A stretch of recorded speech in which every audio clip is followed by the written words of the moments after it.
The smell of meat on the grill should have brought back good memories.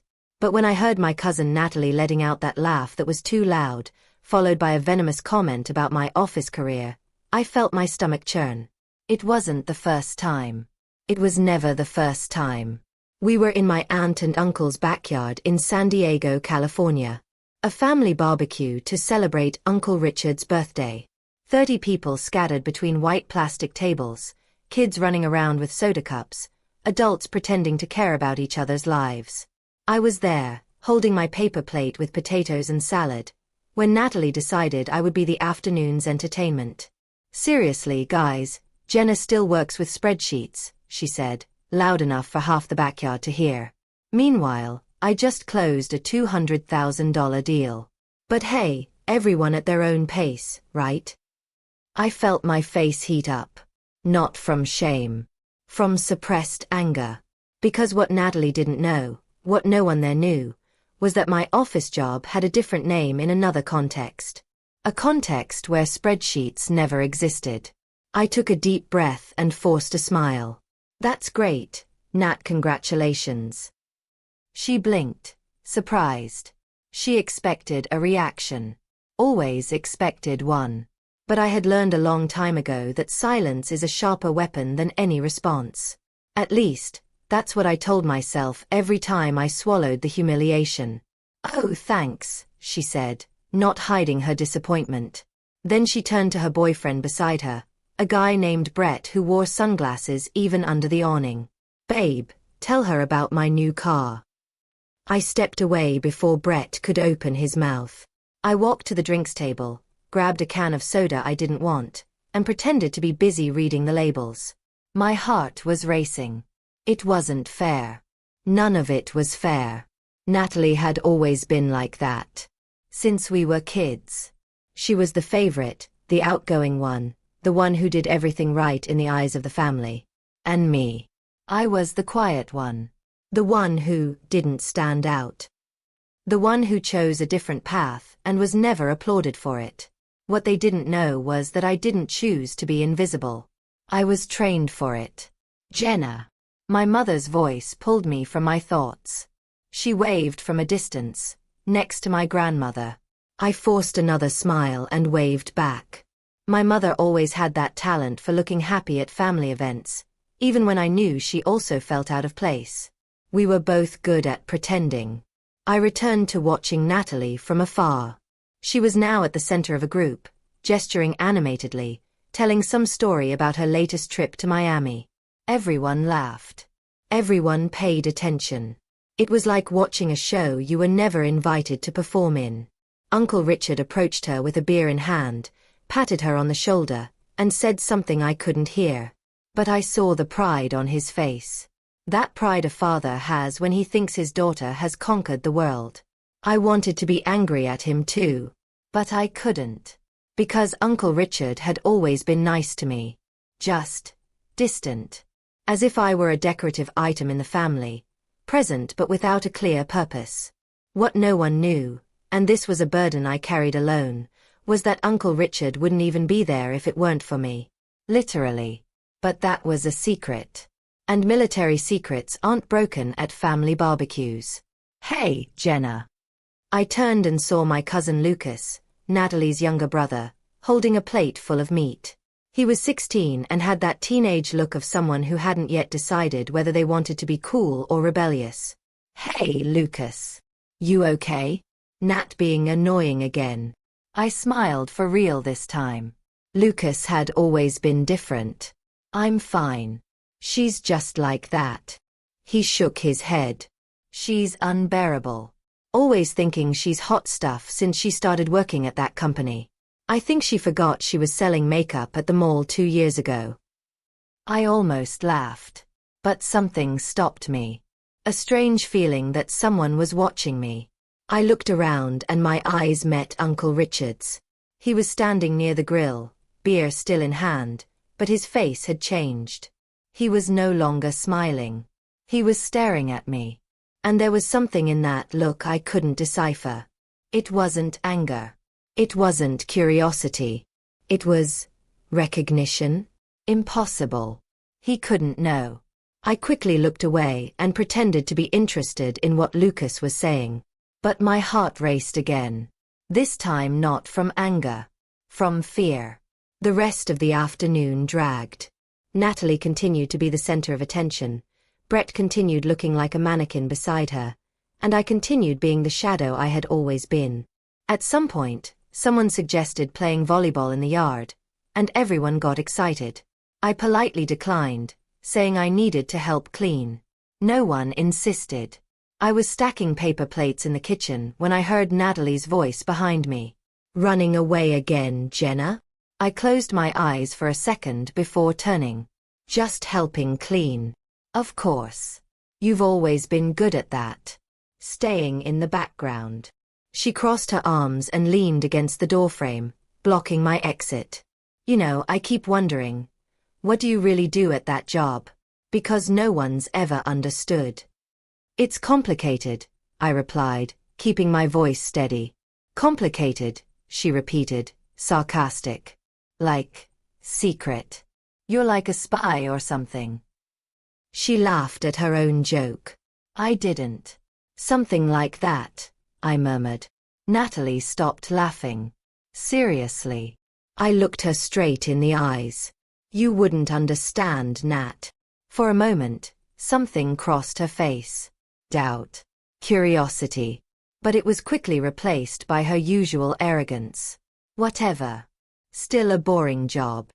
She left the kitchen, and I finally managed to breathe again. My hand shook as I threw the plates in the trash.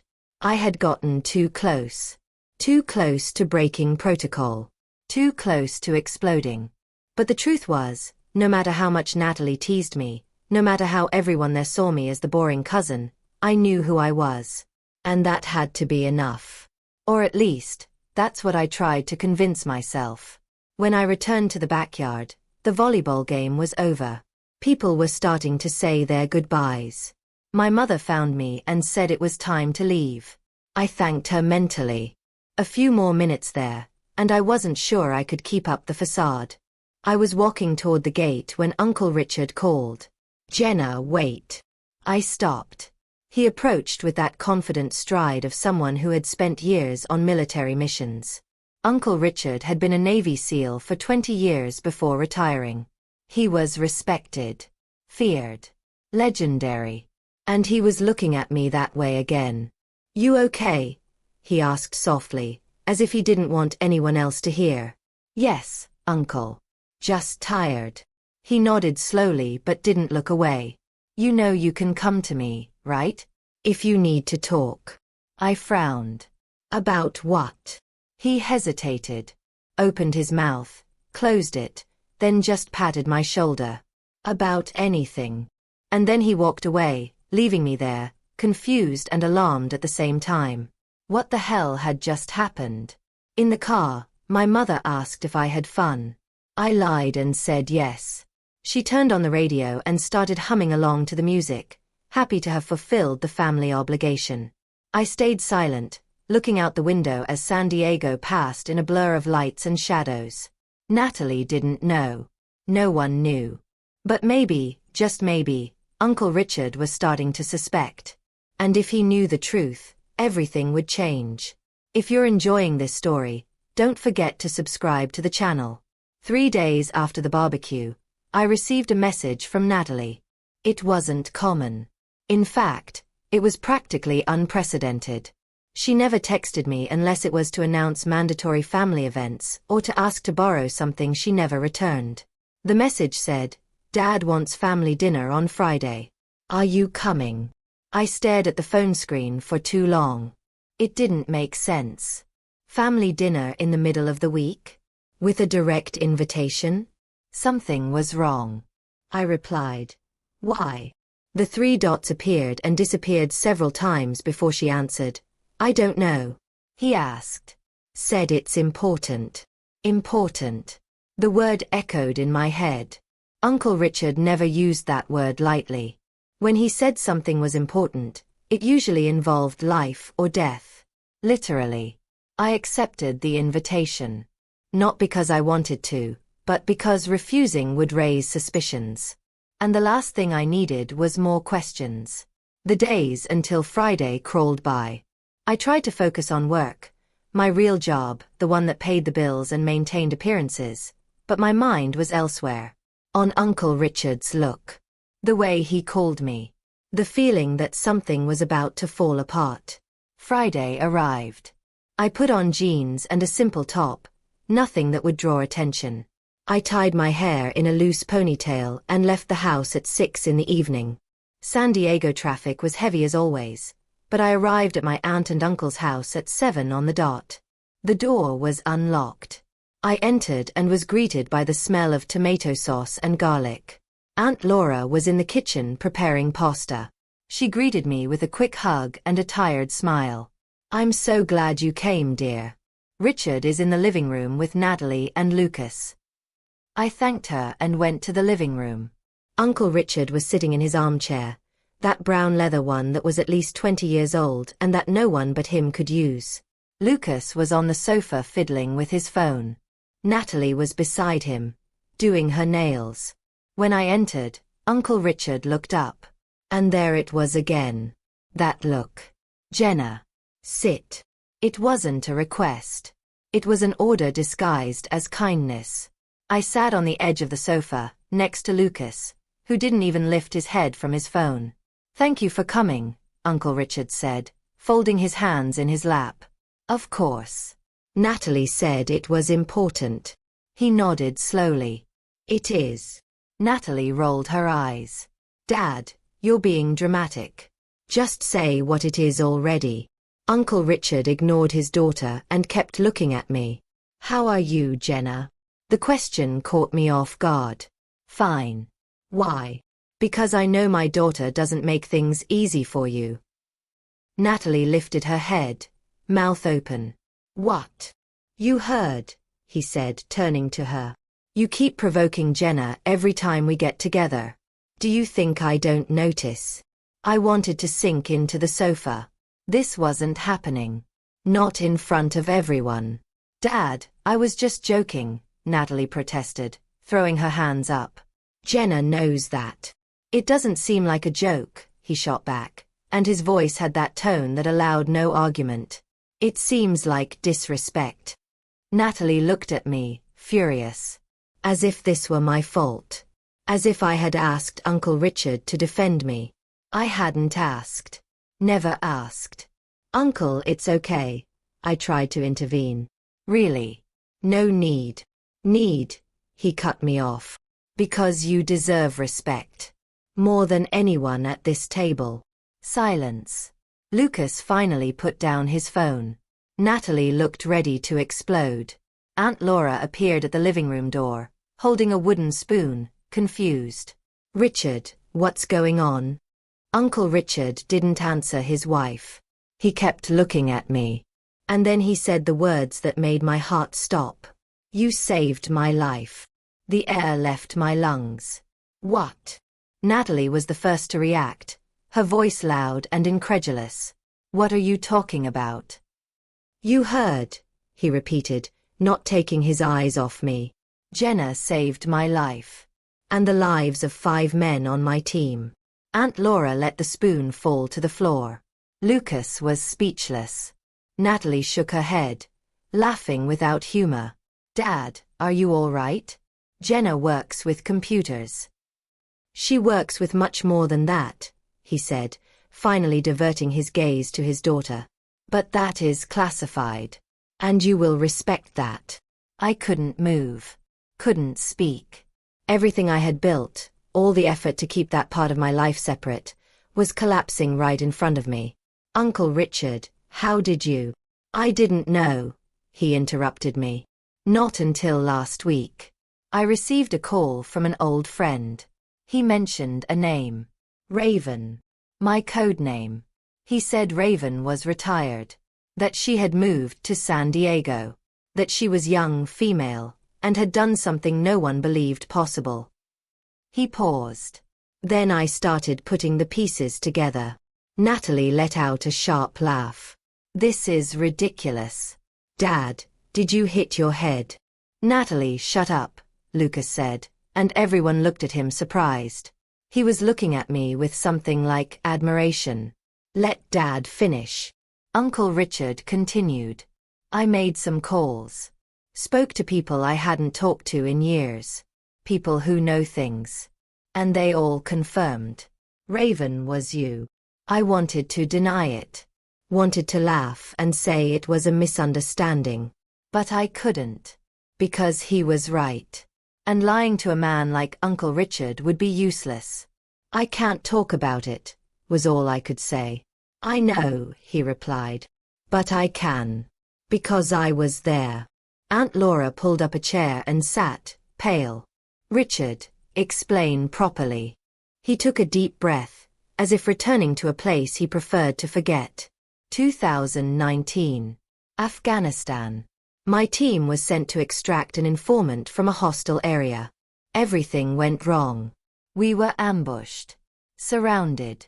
No way out. I remembered that night as if it were yesterday. The emergency call. The coordinates. The impossible deadline. We had 15 minutes before the area was bombed, he continued. 15 minutes to get out or die. And then she appeared. Natalie was frozen. Lucas hung on every word. Aunt Laura had her hands over her face. A helicopter. In the middle of hell. A lone pilot.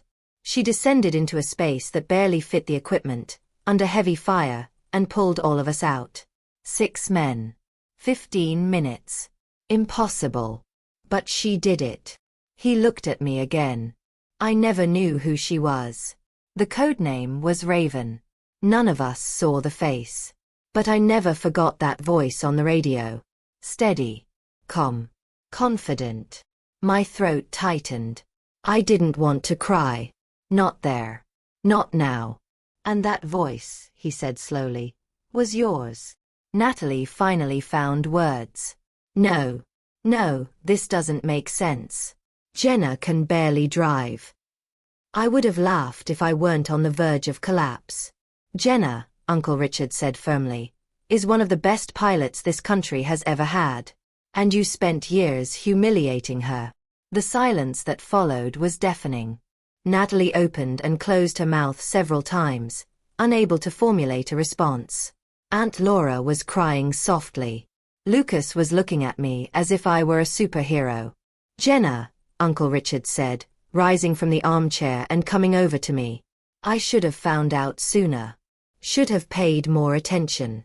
Should have realized that quiet, discreet cousin was much more than she appeared. He extended his hand. I looked at it, then at him. Thank you, he said, for saving my life. For allowing me to be here today with my family. For being the hero no one recognized. I stood up slowly and shook his hand. Firm. Like we did in service. You're welcome, sir. And then something broke inside me. Not pain. Relief. Because for the first time in years, someone knew. Someone understood. Someone saw. Natalie left the room without saying a word. I heard her bedroom door slam upstairs. Aunt Laura came over and hugged me, crying on my shoulder, murmuring apologies I didn't know I deserved. Lucas remained seated, looking at me as if re-evaluating everything he thought he knew about life.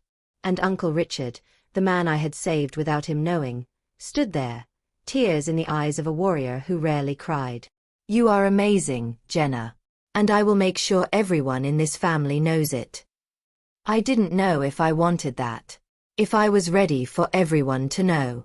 But looking at the man in front of me, the man who owed his life to me and could finally thank me, I realized that maybe it was no longer a choice. The secret was over. And now I would have to deal with the consequences. I spent the following week waiting for the world to collapse on me. Calls from furious superiors. Investigations into protocol breaches. Consequences I had spent years avoiding. None of it happened. Instead, I received flowers. They arrived on Monday morning, delivered to my apartment by a messenger who made me sign 3 times. A huge bouquet of white lilies with a simple card. Thank you for bringing my husband back. Laura. I placed the flowers on the kitchen table and stared at them for far too long. Aunt Laura had never sent me flowers. Never sent me anything besides generic birthday messages. On Tuesday, I received a message from Lucas. "You're the coolest person I know. Seriously." On Wednesday, Uncle Richard appeared at my apartment door. He hadn't warned me.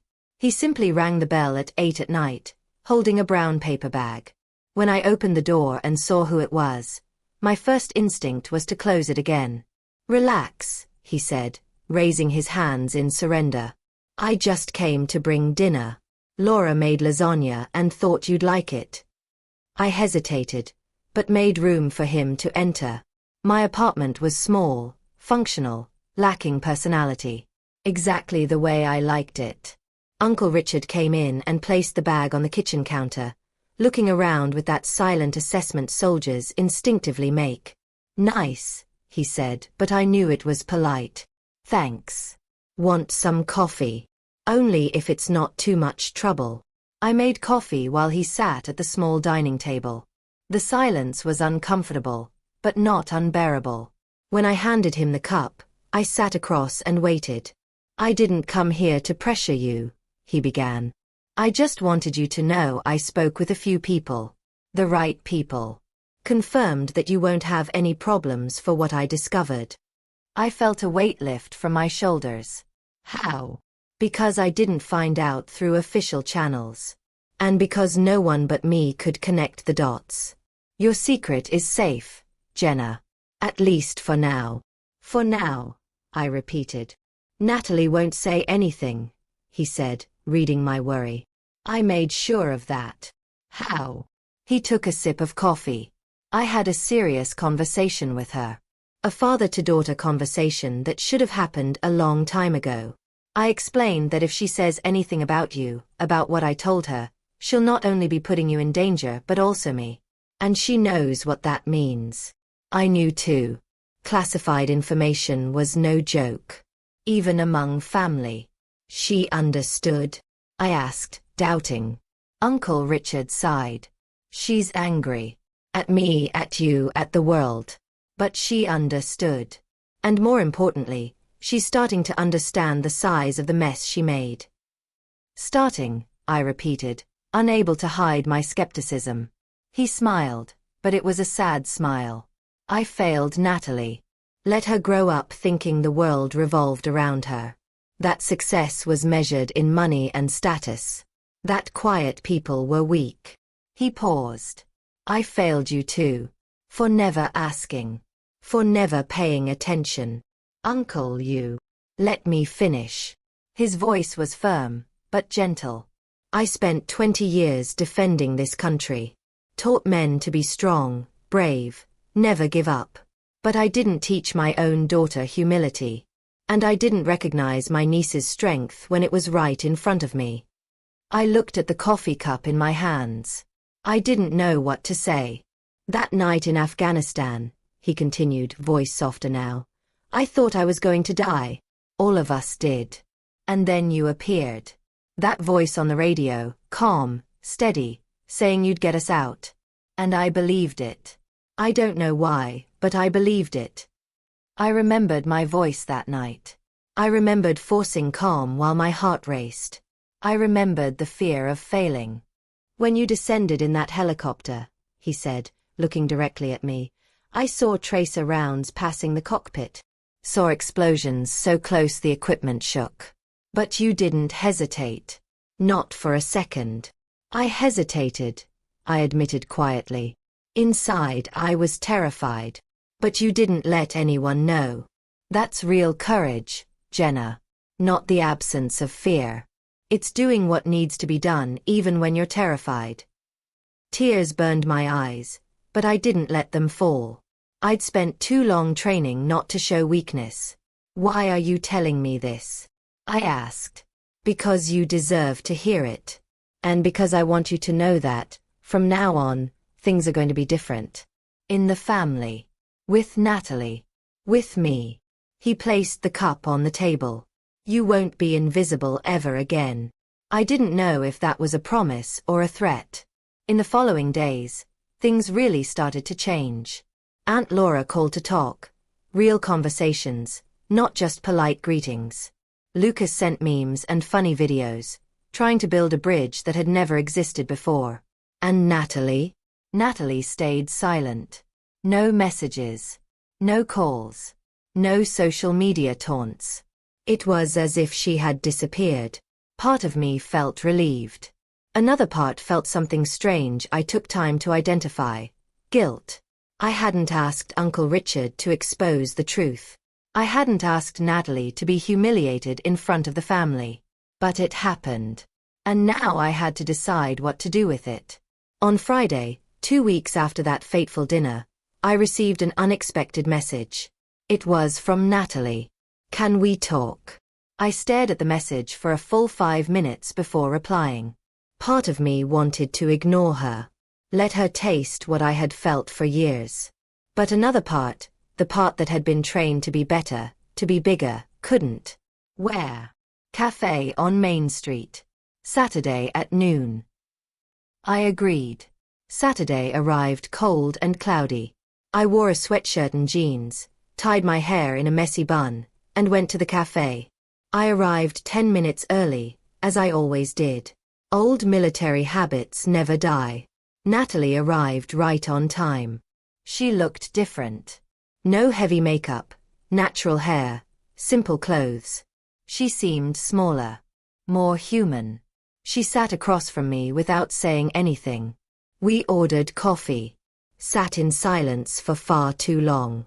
"I don't know where to start," she finally said. "Then don't start," I replied. I wasn't being cruel. I was being honest. She looked at her hands. "My dad told me more things. About that mission. About what you did. About how many people owe their lives to you." I said nothing. "He said you were 23. 23. I was 23 when I got my first real job and thought it was amazing." She let out a bitter laugh. "And you were saving lives." "I was doing my job," I said simply. "Your job," she repeated. "Jenna, you don't understand. I spent years teasing you. Years making you feel small. And all along you were that. And what if I weren't?" I asked, leaning forward. "What if I really were just an ordinary person with an ordinary job? Would that give you the right to treat me that way?" She stayed silent. It was the answer I needed to hear. "No," she finally said. "It wouldn't."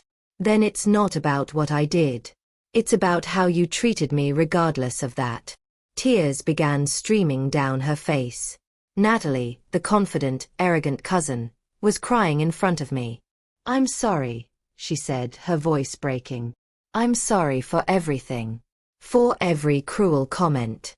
For every time I belittled you. For making you feel invisible when you were the most important person in the room." I wanted to feel satisfaction. Wanted to feel revenge. But all I felt was exhaustion. "I accept your apology," I said. "But it doesn't erase what happened." "I know." She wiped her tears with the back of her hand.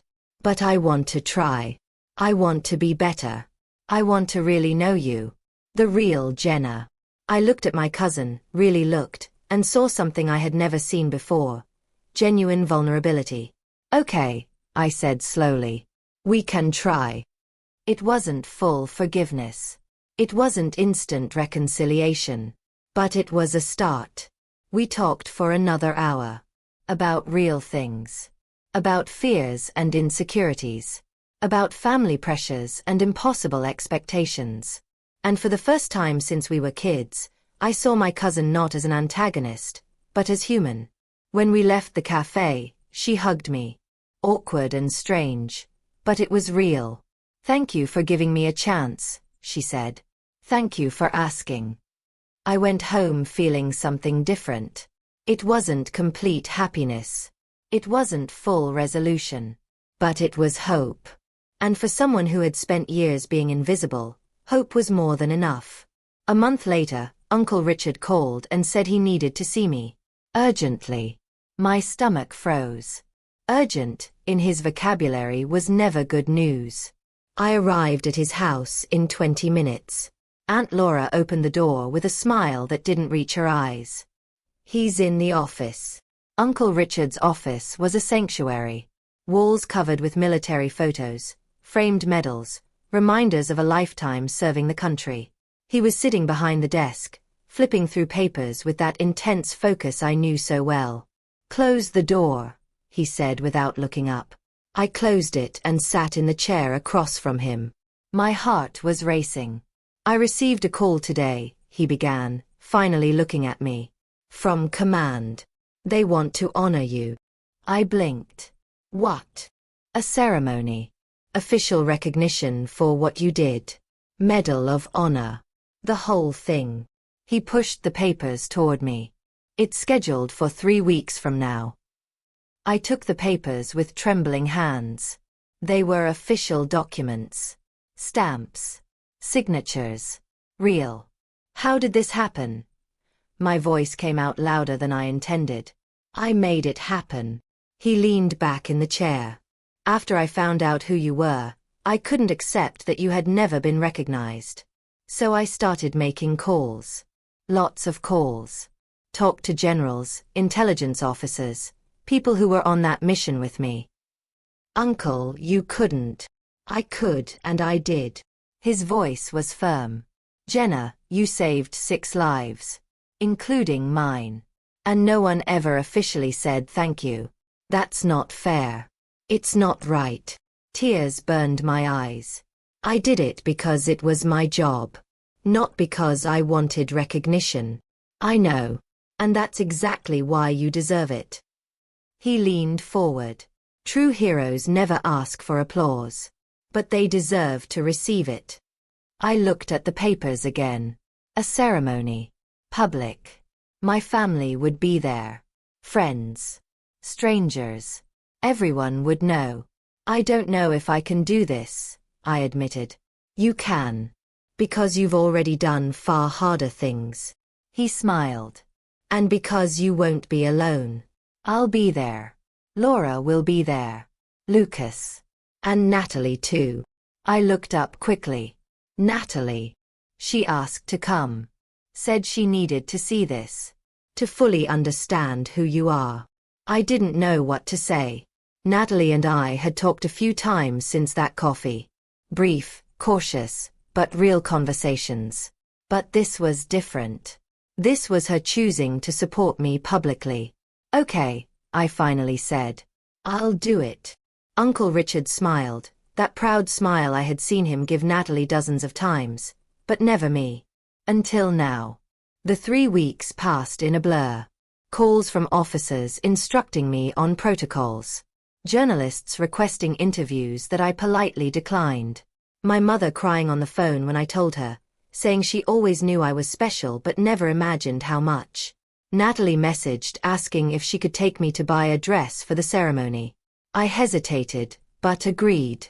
It was strange being in a store with her, trying on clothes while she gave opinions on colors and fabrics. The old Natalie would have used it as an opportunity to criticize me. The new Natalie was genuinely trying to help. "This navy blue looks perfect on you," she said as I stepped out of the fitting room. "Seriously, Jenna. You look beautiful." I looked in the mirror. The dress was simple but elegant. Appropriate for a military ceremony. "Thank you," I said, and this time there was no weight in the words. In the car, on the way home, Natalie broke the silence. "I'm scared." "Of what?" I asked. "That when you go up on that stage and receive that medal, I'll realize how much time I wasted being horrible to you. And I won't be able to forgive myself." I looked at her. Tears ran down her face as she drove. "Natalie, pull over." She stopped in an empty parking lot. Turned to me, sobbing. "I don't deserve your kindness," she said. "I don't deserve your patience. You should hate me." "I could," I admitted. "But hatred is too heavy to carry. And I've carried heavy things long enough already." She hugged me right there in the car, crying on my shoulder like when we were kids and the world was still simple. "I'm going to spend the rest of my life trying to be half the person you are," she murmured. "You don't have to be me," I replied. You just need to be the best version of yourself. The day of the ceremony arrived with a flawless blue sky. The event would be at a military base outside San Diego. I arrived early with my mother, who kept adjusting my hair and smoothing my dress, nervous as if she were the one receiving the medal. Uncle Richard met me backstage. He was in full uniform, medals gleaming on his chest. He looked 10 years younger. "Ready?" he asked. "No." He laughed. "Perfect. It means you understand the magnitude of this." People started arriving. High-ranking officers. Veterans. My family. I saw Aunt Laura, Lucas, and Natalie sitting in the front row. Natalie saw me and waved, smiling with tears in her eyes. Then I saw something that made me stop. 5 uniformed men entered together. Older men, some with gray hair, others completely bald. But all walked with that unmistakable military posture. "Who are they?" I asked Uncle Richard. He smiled. "Your rescue team. The men who were with me that night." My heart raced. They came. All of them. When they found out the pilot who saved them was going to be recognized, nothing in the world would stop them from being here. An officer approached. "Captain Butler, we're ready to begin." Captain. Even retired, the title still sounded strange. The ceremony began. Speeches were made. My story was told, the official version of course, without classified details. But enough for everyone to understand what had happened. Then they called me to the stage. My legs trembled as I climbed the steps. The general in charge of the ceremony was there, holding a velvet box. "Captain Jenna Butler," his voice echoed through the space. "In recognition of your exceptional bravery, unmatched skill, and dedication to duty, it is an honor to award you the Distinguished Service Medal." He opened the box. The medal gleamed under the lights. "Your courage under fire, your decision-making under pressure, and your unwavering commitment to your fellow soldiers saved 6 lives that night. The country is in your debt." He pinned the medal to my dress. Its weight was surprising. Not because of the metal, but because of its meaning. Applause erupted. It wasn't polite or obligatory. It was thunderous. People stood. I looked at the audience and saw my mother crying. Aunt Laura crying. Lucas with his phone raised, recording everything. And Natalie, clapping so hard her arms must have been sore, tears streaming freely. But what broke me were the 5 uniformed men. All standing. All saluting. For me. The general stepped back and Uncle Richard climbed the stage. It wasn't planned. But no one stopped him. He took the microphone, and his voice filled the silence. "I am Captain Richard Butler. And I was there that night." He paused, emotion evident. "We were ready to die. We had made peace with it. And then we heard a voice on the radio. Calm. Steady. Saying we wouldn't die that day." He looked at me. That voice saved our lives. And for years I didn't know whose it was. But now I do. His voice broke. "It's my niece. My niece whom I ignored, underestimated, didn't value." He stepped down from the podium and came to me. In front of hundreds of people, Uncle Richard, the hardened warrior, the legendary SEAL, knelt. "Thank you, Jenna. For saving my life. For allowing me to see my children grow. For giving me the chance to correct my mistakes." Tears streamed down his face. "You are the true hero of this family." I couldn't hold back any longer. I hugged my uncle right there on the stage, crying, while the world watched. The 5 men approached. One by one, they shook my hand, hugged me, whispered thanks. One of them, a tall black man with a scar on his forehead, held my face in his hands. "I have 3 grandchildren now," he said. "Because of you. Thank you." The ceremony ended, but no one left. People wanted to meet me, thank me, hear me. And for the first time in my life, I let them. I didn't hide. I didn't diminish myself. I let them see me completely. When I finally got a moment alone, Natalie approached. She said nothing. Just hugged me tightly, trembling. "I'm sorry," she whispered. "For everything. For every wasted second." "I know," I replied. "And I forgive you." She pulled back, looking into my eyes. "How? How can you?" "Because staying stuck in the past means they're still winning. And I don't lose anymore." She laughed through her tears. "You're incredible." "I'm human," I corrected. "But now I'm a human who no longer hides." The sun was setting as we left the base. My medal was safe in my pocket. My family was around me. And for the first time in a long time, I felt whole. Not because I had been recognized, but because I had finally allowed myself to be recognized. And that changed everything. 6 months after the ceremony, I received an unexpected invitation. Another barbecue at Uncle Richard's house. This time, however, everything was different.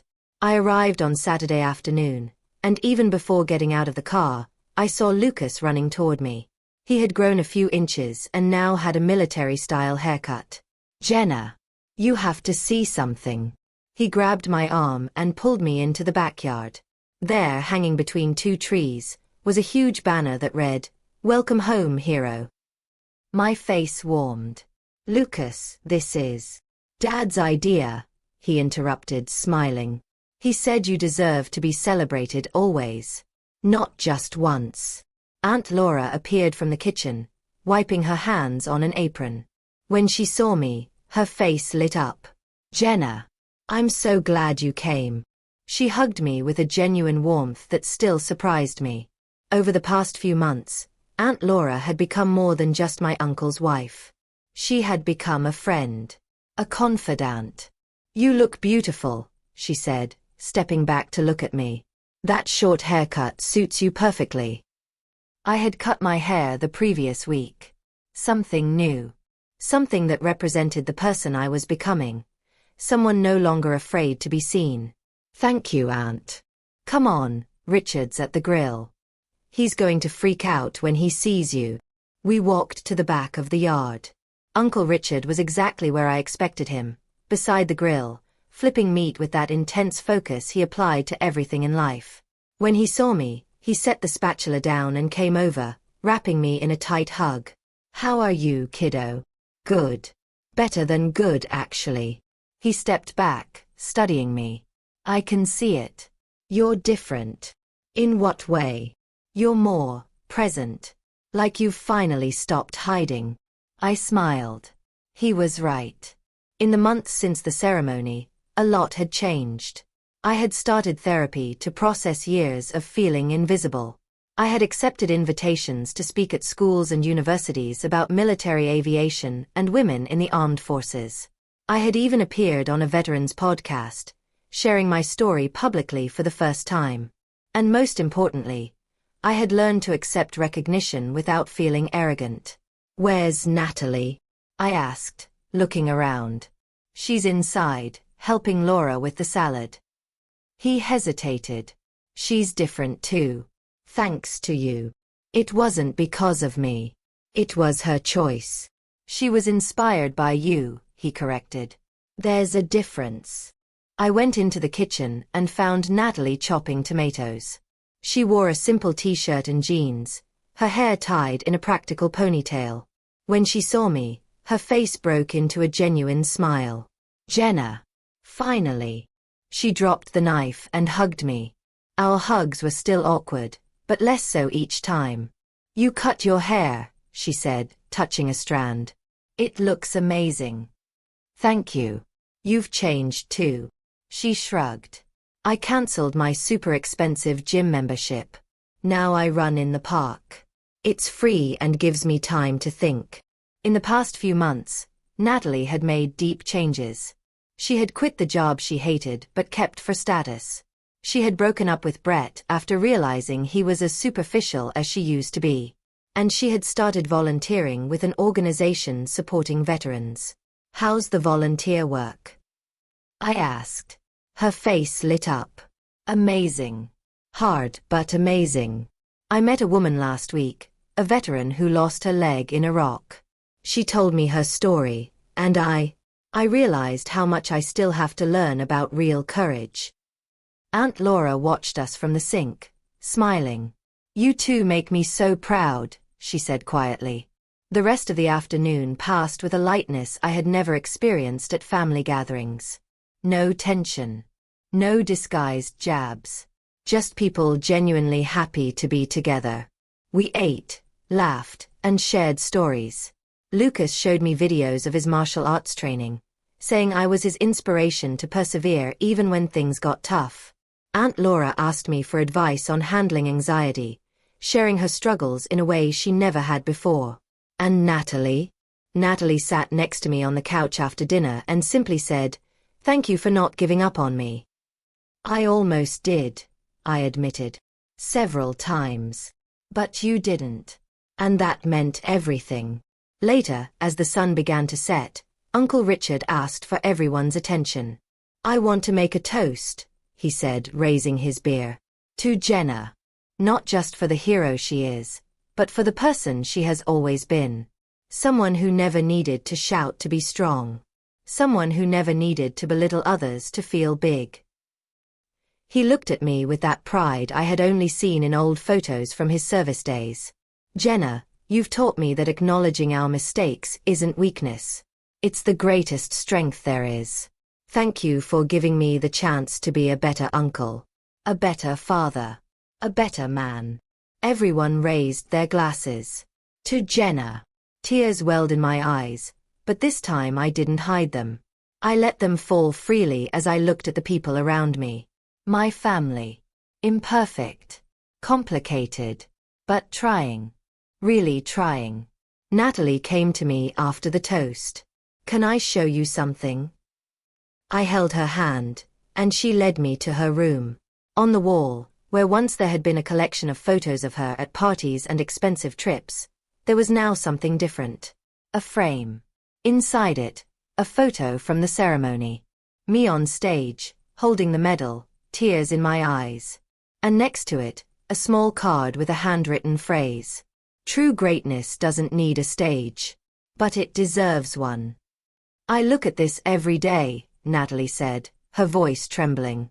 "To remind me who I want to be. Who I should have always been." I hugged her tightly. "You're becoming that person. One day at a time." "I'm so scared of failing," she confessed. "Of going back to who I was." "You will fail sometimes. We all fail. But the difference now is you know when you fail and want to do better."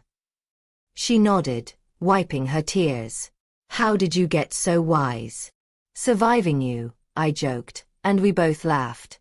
A light laugh. No weight. No painful history. When we returned to the living room, I found my mother talking with Uncle Richard.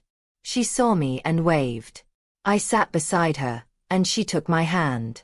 "I always knew you were special," she said. "But I never imagined how much. I'm sorry I didn't fight harder for you. Didn't make sure people saw you. Mom, you always saw me. That was enough. It shouldn't have been. You deserved more. Maybe. But now I have it. And that's what matters." Night fell, and people began to leave. I helped clean, put away chairs, took out the trash. Simple tasks that once made me feel invisible, but now were just part of being family. As I headed to the car, Uncle Richard called me one last time. "Jenna, wait." I turned. He stood on the porch, hands in pockets, looking at me with that intensity one had learned not to fear. "I just wanted you to know," he began, "that I tell your story. To anyone who wants to hear it. To veterans, to young people wanting to enlist, to anyone who thinks heroes need to be loud." "Uncle. Let me finish." He stepped down the stairs to stand in front of me. "You changed the way I see strength. How I see courage. How I see value. And because of that, I've changed. My family has changed. And that is a legacy bigger than any medal." He hugged me. "Thank you for being you. Even when no one was paying attention." "Always," I replied. I drove home under a starry sky, music low on the radio, mind at peace. I thought about everything that had happened. About how pain had transformed into healing. About how silence had transformed into voice. It wasn't a perfect story. There were still moments when Natalie slipped back into old habits. Moments when I caught myself wanting to hide. But the difference was that now we had tools. Awareness. Commitment. I got home and placed the medal on the shelf next to family photos. Not hidden in a drawer. Not displayed arrogantly. Just present. Visible. As it should have always been. I sat on the couch and picked up my phone. There was a message from Lucas. "You're the coolest person I know. When I grow up, I want to be brave like you." I smiled and replied, "You already are brave. Just by being yourself." I put the phone aside and looked out the window. The moon was full. The world was quiet. And for the first time in my life, the silence wasn't scary. It was peaceful. Because I had learned that you don't need to be the loudest person in the room to be the most important. You don't need to demand attention to deserve respect. You don't need to prove your worth to have worth. Sometimes, the greatest strength is knowing who you are even when no one is watching. And when they finally do, you no longer need their validation. Because you've already validated yourself. That is true freedom. Not to be recognized, but to recognize yourself. And I had finally achieved that. I lay in bed that night and slept deeply. No nightmares. No insecurities whispering in the dark. Just peace. Because the barbecue where it all began had led to a journey that transformed me completely. And no matter what happened from now on, I knew one thing for certain. I would never be invisible again. Not because the world had changed, but because I had changed. And that is the only change that truly matters. If you enjoyed this story of overcoming and recognition, don't forget to subscribe to the channel for more inspiring stories like this.